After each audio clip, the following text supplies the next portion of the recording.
My name is Kiara Interview. I'm 10 years old. I have acute lymphoblastic leukemia. So Kiara, what does that mean? It means I have a mutation in my cells.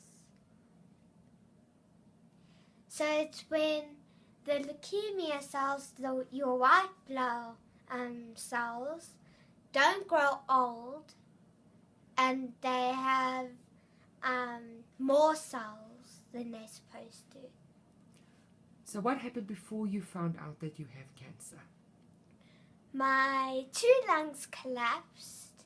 One last year, they sent me home on TB meds, and then this year that also happened, but this time they sent me in for bone marrow, and then they found out it was cancer. How do they extract bone marrow?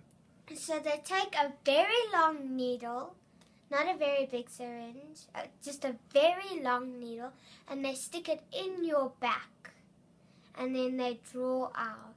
That's a bit scary. You wouldn't really necessarily say it's scary because you'll be sleeping. Oh, okay. So yeah.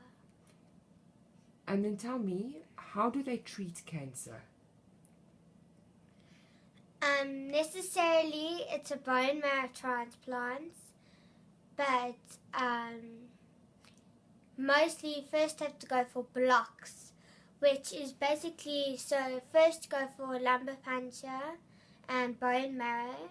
I go for lumbar puncture and bone marrow, and then I start all the chemotherapy.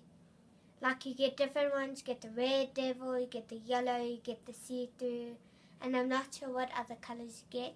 And then you get LASPA in a week.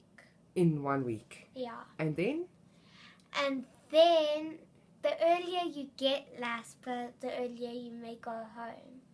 So mostly I go home on a Saturday, which I prefer to do, but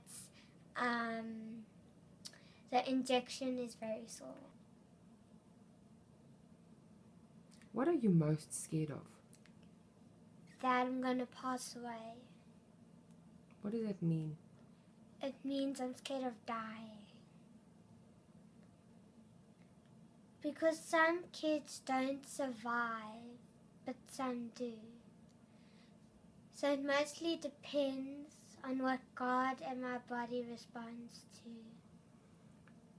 If you had to tell this story to another little 10-year-old girl that has just been diagnosed with cancer, what would you say to her? She should be strong.